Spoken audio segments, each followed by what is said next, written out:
Hello everyone, today we are here to discuss consumer behavior, importance and determinants of consumer behavior. To start with, what is consumer behavior? So there are certain questions that are attached with this concept, and it is one of the tendencies that people show while buying a particular kind of product and service. So the first question that is involved in it is what consumers buy, what kind of products or what kind of services they are looking for, when they buy. Is it a special kind of occasion for what they are buying, or is it a normal day-to-day routine things that they tend to buy? Why they buy? Is it there a special kind of occasion at the family for which they are buying that product, or might you have received any kind of bonus or promotion and that is why you're going forward to buy the product? Where they buy? Is it an offline mode or is it an online mode? How often they buy it? Some people have tendency to regularly visit online stores and make mega shoppings and do a lot of shopping, and some people, they stick to their particular kind of needs. So the tendency or the repetition of buying a product and how often they use it. Now that is very important here. When we try to understand consumer behavior, we try to also address that the product or services that they've bought, how oftenly they are using it, or it's just one way of storing that product. So in order to understand this, we also need to understand the importance of consumer behavior and how it has been changing with multiple factors around. So we have technological development as one of the important factors here in consumer behavior. Due to lack of information about consumer behavior, introduction of new products have tentatively become unsuccessful. So a new product comes in the market and people do not accept it. The major reason behind it is lack of market research. We do not conduct a good market research to understand whether that product will be successful in the market or not. For example, out of 1100 new products introduced by 77 companies, only 616 products are present after 5 years. Later, as per the research done in year 2008. This trend has become more familiar when we see it in online culture, at your Amazon or even at your Flipkart, where you have a lot of products listed, but people do not go for each and every product.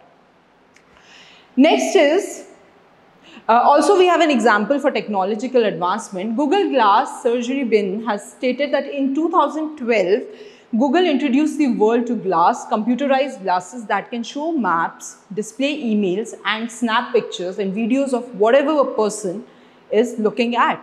Interestingly, these watches that you see at my wrist right now will be replaced by your smart watches in the coming years.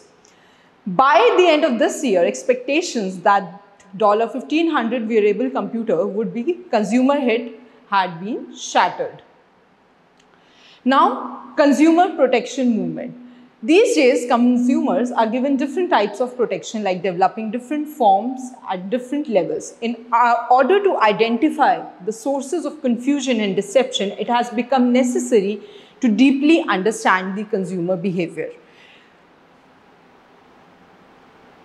Environmental concern. Consumer behavior is also important when we try to understand the consumer perception towards the environment.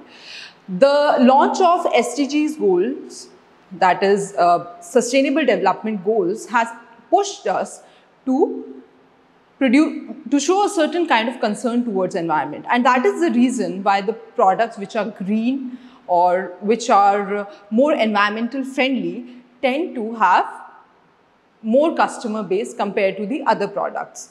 So it enables marketers to introduce or develop new products which are environmentally sound and socially acceptable. Now, as you could have seen that in previous times, the bulbs that we use oftenly have been replaced with your CFLs and LEDs, just in order to reduce the energy consumption that was produced by the traditional bulbs. In this way, the consumers tend to get advanced with the technologies that have been introduced and also become familiar with the different kind of environmental needs again and again. Essential for public policy formulation, sometimes government has come forward with many programs which will have value to public. For example, housing programs, slum clearance, and aid in government hospitals. These policies have not conceived because desired expectations and likings were not taken into account. This clearly indicates that if a consumer is not willing to pay or willing to accept the change, it becomes tedious for the marketers to put that product in front of them. Now, once we have discussed these factors, let's talk about the various determinants of consumer behavior or factors that affect consumer buying behavior. So out of the factors, the first important determinant here is economic determinant. You have money in the pocket, you will be ready to pay for it. So first, personal income. Now one's personal income or one's economic status defines the kind of products or the services that they can avail. Here there are two important concepts, disposable income and discretionary income. So disposable income is the total gross income, whatever balance remains after meeting your primitive demand, any kind of demands like taxes, debt repayment and debt servicing charges and like, and thus you spend upon the product or services that you like. Next is your discretionary income. It is the income which is available after meeting all your basic needs of life, and then you tend to avail luxurious products or services that are available in the market. Family income.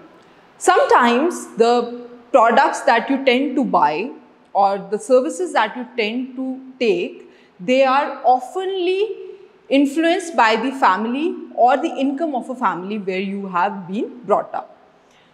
Third is consumer income expectations. If there are bleak prospects of future expected income, he spends less now and tends to save more for the future big projects or big products that he is trying to avail. Next is consumer credit. Consumer credit is a facility that is extended by the market to postpone the payment of products bought to some future date. Now this has become so common that even Amazon and Flipkart has come up with, or they've signed certain kind of understanding with banks like IDFC and Axis Bank, and they're giving you credits to buy the products that you need at that point of time and paid for them accordingly. And then you can make certain kind of EMIs and reschedule the payments. So this is one way of pushing the consumer to buy the product that they like in that particular moment of time. The level of standard of living. We are often influenced by the society that we are living in, right? And that makes us more convinced to buy a certain kind of product that our friends or colleagues might have. So even as your income goes down, the products that you buy or the services that you avail are less expensive, your income rises, your expenditure on these kind of products and services also rises. Next are sociological determinant. They fall into three important categories. One is reference groups. Now reference groups are the people who influence your buying behavior. In teenagers, we often see the classmates or the people sitting next to you, they influence your behavior. So let's say one of you has a smartphone, or if let's say one of you have an iPhone 12, 13, you also tend to have the same phone even if your previous phone is working fine. Next is, the second point in this is family. So the family is the most influential factor which we see, especially at a certain age group, because there are different roles which are being performed by them. The role of an initiator, influencer, decider and buyer. Let's say you are in your first year and now you will be going to your second year and you feel that you need to buy a laptop, and then who will initiate it? Maybe your father initiate, he understands that need of yours. Who influences you what kind of laptop you should buy? Could be one of your friends sitting in the classroom. He had a particular brand laptop. You also want to have the same. Who decides eventually? It could be again your father or mother who will be actually paying for that product. And buyer will be you who will be using that product at the end of the day. So quickly, this is an example which talks about the same. Next is culture. The most important determinant of consumer behavior is the culture. It includes the values, the beliefs, the norms and signs and the preferences that you have. You come from, let's say, from a certain kind of religious background. For an example, you come from Hindu background. The way things will be placed in your house, the products that will be bought in your house will be influenced by the culture that you have come from. Contrary to that, if you have been raised in US or UK or Japan, the preferences of products, colors, schemes will be completely different. Let's understand it with an example. McDonald's is a brilliant example of the adaptation of specificities of each culture and each market. In Japan, number 4 is considered unlucky. So they tend to buy at least 5 products. In India, makeup preferences are natural. But in US, people tend to use more makeup products on daily basis. Next is social class and caste. So the kind of social class you belong to will also influence the product that you want to buy. You belong to a rich class, you belong to a middle class family, or whether you belong to a poor class. So a consumer from lower class will be more focused on the price. And let's say if you're from a middle class or you come from a higher class, maybe the quality influences you more. If we talk about more richer class, the brand is the preference. Then comes the personal factor. According to Philip Kotler, personal factors also influence buying decision of the consumer. Personal characteristics such as your age, your income, your occupation, lifestyle and personality have a very big role to play. For example, let's talk about the age and lifestyle. Like every very small child needs toys to play with them, and when they grow, they need games, computers, etc. Occupation, when you are earning less or you have a certain kind of job, let's say you're working from home, your preferences will be to buy comfortable clothes. And if let's say you've started working offline, you will tend to buy more formal clothes. Income, if you have low income levels, your preference will be to buy products which can fit into your budget. And let's say if income is decent, then your preferences might be for luxurious products. Lifestyle, some people like luxury livings while some people prefer simple living, and that is how they choose between the products. Psychological factors, there are certain psychological factors also involved when we talk about behavior. That is for sure, because we are talking about behavior here. There has to be certain kind of psychological factors involved, like your motivation, your perception, your learning, your beliefs, as well as your attitude. So I will quickly talk about what are they. Motivation, anything that pushes you to buy that particular product is your motivation. Any underlying thought which pushes you to buy that product. This has to relate to the fact that you actually want to have that product and you're doing anything to get it. Perception is that you make an assumption about the product, that you might like it, you like its aesthetics, you might like the advertisement that came up with that product, and now you want to go ahead and buy that product. Learning, you have acquired enough knowledge about that product and you think it is usable for you, and then you eventually decide to buy that product. And beliefs and attitude, the opinion or the mindset that is created in your mind about that product actually influences you to buy that product out of all the given options. So, when we are coming ahead and we are discussing about this consumer behavior, it is important for us to understand how digital revolution has changing consumer behavior.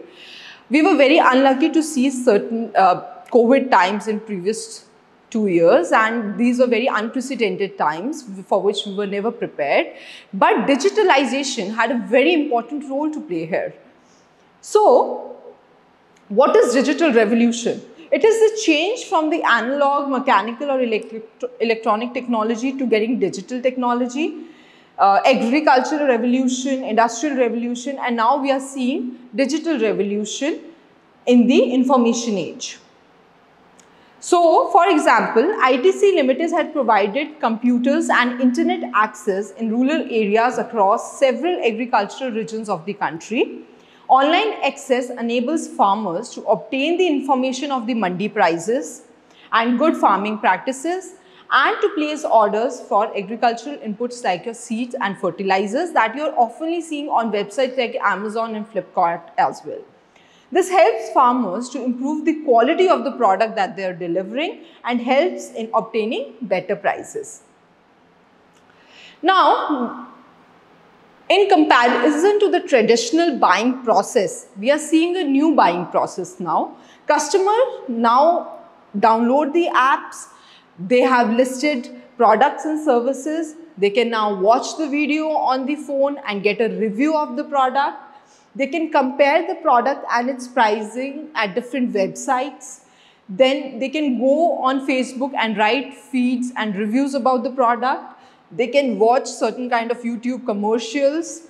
They can watch tutorials on the website to how to use that product.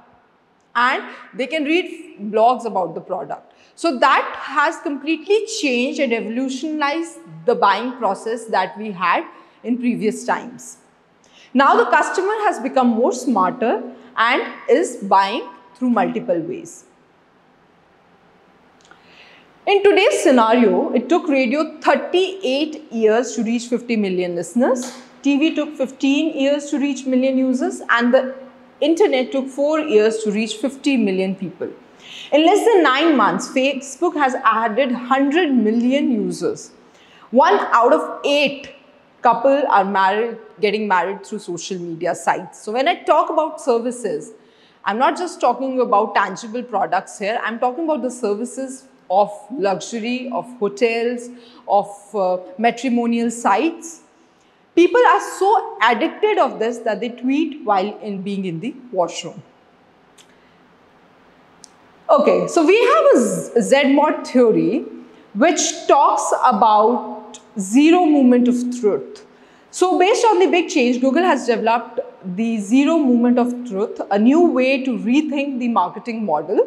Z-mod is the moment when you grab your laptop and your mobile once you think about a product and you start searching about it. You do not even take a second. The product comes in your mind and the first thing you do is go on Google and start typing about the product. According to a study conducted by Boston Consultancy Group, it was predicted that there would be approximately 330 million internet users in India by 2016, but the number is way high. This trend is expected to grow further with the introduction of advanced mobile communication technologies in the future, such as 4G and 5G. With the help of these lightning-fast networks, consumers will have even better navigation experience. By concluding today's session, I would just like to say that how our younger generation is perceiving it. Teens and young adults are always connected. In fact, 92% of people are using more than one device at a time. So this consumers' buying behavior is totally influenced by the new digitalization era. And tomorrow, the markets will be getting eradicated from physical form to online form.